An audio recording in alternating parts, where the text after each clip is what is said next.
Hey everybody, welcome to the morning market briefing Thursday, May 14th, 2026. Hope you are doing well out there. Let's open up with big mover in Cisco, Ben. Seeing massive AI numbers coming through. Seems like the street potentially a little light on their expectations of Cisco. Yeah, I mean, for them to get double-digit revenue is something that we never thought they'd be able to do again, and they're doing it. So, I mean, the numbers aren't as gaudy as we see from a lot of these other AI companies like NVIDIA or AMD or any of these AI businesses that we're talking about. But relative to expectations, they're a step change. And the thing about Cisco is that they came out with the Silicon One product, which is their own silicon, and it never really took off, at least for the first couple of years. And they kept saying, well, we'll get to $100 million in orders and $200 million in orders. And it seemed kind of fanciful. And then it was slowly dripping through, even while NVIDIA was selling all these chips. But what we've seen in the last quarter, really, I mean, it is just a quarter, is that the demand on the networking side has skyrocketed. And it's from the hyperscalers, and it's from even on the campus side. And I believe this is a function of not just Cisco in the data center itself, although they're benefiting from that, but I think that it's also a function of what we're seeing with Anthropic is now that people are using this and using inference, this is where Cisco's benefiting. And I'm guessing, and it seems like it, when these companies are training these LLMs and doing all of that process, NVIDIA was selling a lot of chips, but none of these other ecosystem players were benefiting, whether it's the power guys, the inference guys, or the network connecting. But I think on the inference side, now that people are using AI, There's so many more applications. Exactly. And I think that this is resulting in more demand for Cisco, both on the networking side and also on the security side. And I do think that security might be the next leg in the AI story.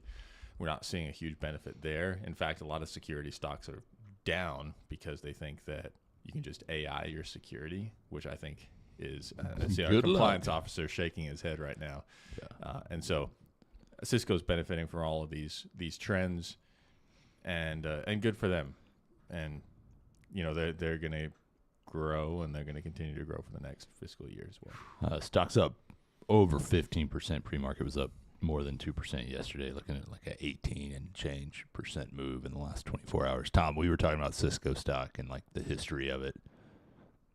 Some wild data just on the performance of this as it relates to our lifetime. Yeah, I was extolling the virtues of Cisco yesterday to the young boys. But when I was in 7th and 8th grade, it was during the dot-com bubble, and we had just got the internet, and two, you could just on the internet have a pretend stock portfolio, and so we were doing the stock game. Perhaps the first time that was ever done in history. Online. Yeah. And Cisco was definitely Cisco and Amazon were the hottest stocks on the planet. Like every 7th and 8th grade boy knew what Cisco Systems was and what they were doing, which is probably a great sign of a bubble. If people didn't know, yeah. If I knew what Cisco Systems was doing, and I would check their stock price online and also in the paper. Yeah, it's too late to buy. As you did back in the day, checking paper. Oh, yeah. And the wild thing is, so I was looking at it yesterday. So it at the all-time high was $77, and that was in March of 2000. So I had not yet turned 15. I would turn 15 in December of that year. And it didn't hit 77 again until November of 2025. So call it 3 weeks before I turned 40 years old. I mean, it has perpetually been between $40 and $60 for a full adult lifetime, longer than half the young boys in the office have been alive. And it's going to open today at 117. Yeah, 117, which is insane. So, but it's crazy that it's like, I mean, sure, like they bumped the dividend, and you've made a lot of, I mean, people haven't lost money by owning it, but it hasn't been a huge winner. But if you look at the total return from 2000 to now, almost all of your return has come in the last 15 weeks, which is insane. Yeah, the 1 year return is 60%. Yeah, and that's prior to the 15% move this morning. So I mean, it's not booked in there, but it's like it went from being like the world's hottest tech stock to being the bond replacement in the tech world. It's like, oh, I want to have some less volatility, but own a tech exposure. In a lot of ways, I would argue that Cisco was kind of the poster boy for the dot-com crash. And that might sound odd because so many companies were fraudulent and went out of business and never made it. But Cisco was one you could actually point to. Yeah. And say, it's so crazy because this thing ran into the 70s and then it took 25 years for it to get back there. And in some ways, that the durability of that story resonates a lot more with people than, well, there used to be this poop.com IPO and you know, the stock was trading for hundreds of dollars. And so like that just doesn't resonate. You're like, okay, this thing that used to be that wasn't around that I never knew about isn't there anymore. Big deal. But when you think of a Cisco story, I think sometimes it almost frames it better. Yeah. I mean, think of all the companies, like some of them still exist that were really hot, like Earthlink, which bought MindSpring. Mm-hmm. Yeah, like Earthlink still exists. I think they're technically kind of in like the cable space now. Like they're like a poor man's Comcast. Yeah. I mean, there's a zillion companies like that. I mean, even you go back and look at like Nokia. I mean, like when cell phones came off, Man. like me a little bit more than you, just because like even though we're not that far apart in age, I am like 2 years older, and straddling there was no internet, was no cell phone world, and then being where we are now, like we were the last of the people to be like have your we know what it was like to your- not be online. your hard drive turned on, and you remember going to the movies but without a cell phone, and you had to call or look in the paper to see what time the movie started, and then hope that you went to the right theater because you had to kind of remember in your head which one it was. Yeah. And there were so many more theaters, and they were all across the street from each other. Yep. You're right. Nope, I'm over here. So you'd have to run across a 4-lane highway to get to the other one if you were at the wrong one. Man, you big city boys. There's one theater in my town. Yeah. Well, the two theaters now, one is a storage unit. I'm thinking specifically of what used to be called Merchants Walk and Merchants Exchange. Yeah. One is a Whole Foods in East Cobb, and the other one is a storage unit. Yep. But that used to be the two. And then And for a they long built time, the theater at Merchants Walk. They just built it like over in the side. Yeah. And it's much smaller. yeah. So those were the two big ones. Sometimes because you didn't have a cell phone and because you weren't like you didn't want to open the telephone book to find the movie. Sometimes it was just like, oh, if you're out, Mom will just swing by the movie theater and look at the. I mean, what's Yeah, real the wild is like I remember friends' phone numbers from elementary school, and they were just 7 digits. You didn't do an area code. I think that was probably more a regional thing, just being in East Tennessee, where Well, that happened here, yeah. where 'Cause- everyone was 865. But so if I wanted to call Brett, it was 481-8862. Like that was it. Like there was no. Yeah, we had everyone was 404, and then after the Olympics, they split into 770. So then it became long distance to call my grandma because she was inside the perimeter and we were not. It's crazy. Yeah, so that became like an issue because it was like, oh, you can't call grandma because it's long distance. Welcome to 90s history. Yeah, with the so- boys. 30 ships going through the Strait yesterday, Ben. Yeah, It's a that's nice according number. to the IRGC, and they're So not. who knows really? Yeah, they're not Iranian, but we did see Bloomberg actually come out with a story saying that there are ships going through, and they said this is surprising. Why is this happening? And I do understand that this is surprising. Why is this happening? I'm not complaining about it. Yeah. I'm curious to follow this story more. It's not having an impact on markets right now. Oil is basically flat. Well, it would certainly align with the timeline that Tom alluded to earlier in the week in terms of, they're just going to collapse. They got to get this oil out. And I think, yes. And there may not be a formal announcement or a policy change, but it's like we got to start shipping some of this stuff off.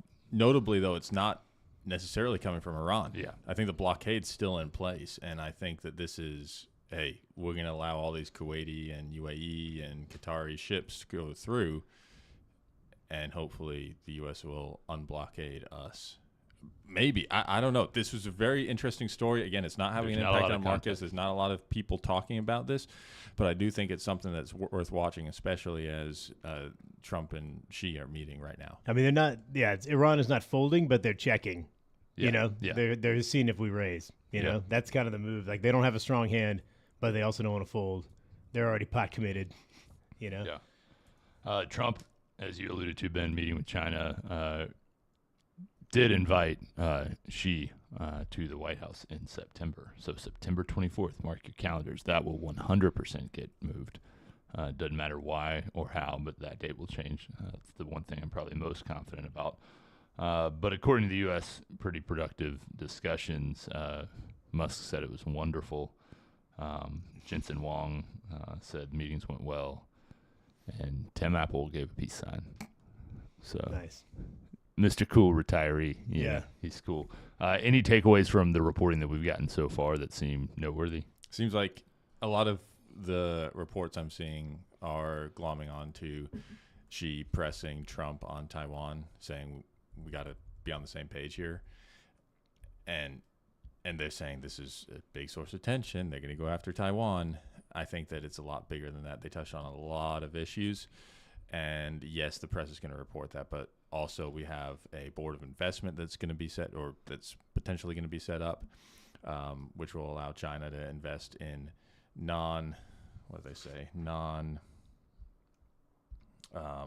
sensitive sectors without going through the full national security review process. They're also discussing a $30 billion tariff cut. So I do think that there's, and China agreed with Trump that the Strait of Hormuz must remain open, and although they're not really going to help clear it. So, but I think that in general, this is a positive meeting. It was a 2-hour meeting, and now you got all the execs there, and they're going to be meeting with their people, and I think this is a good thing than any alternative. And I think that should be taken as such. And when you combine that with what's happening in the Strait, I think that's good news. Yep. Scott Bessent was on CNBC commenting on Warsh and other topics, saying, hey, I think we're probably going to get a couple more hot inflation numbers, which I think we would like to think we've seen the hottest. But I think we would generally agree with that assessment that we're going to see some higher prints. And saying that he thinks Warsh is in a good position. Any big takeaways from Scotty B? Yeah, I think that, he's got to be doing a little damage control. So yesterday, also something that hasn't happened in a long time is the 30-year auction went off above 5%. That was the first time since 2007. We've briefly been above it, at a number of times over the last 5 years, but that was the first time the auction had actually done it. There's a tail. It didn't go well. People are really worried about the long bond. I continue to think it's an opportunity of a lifetime.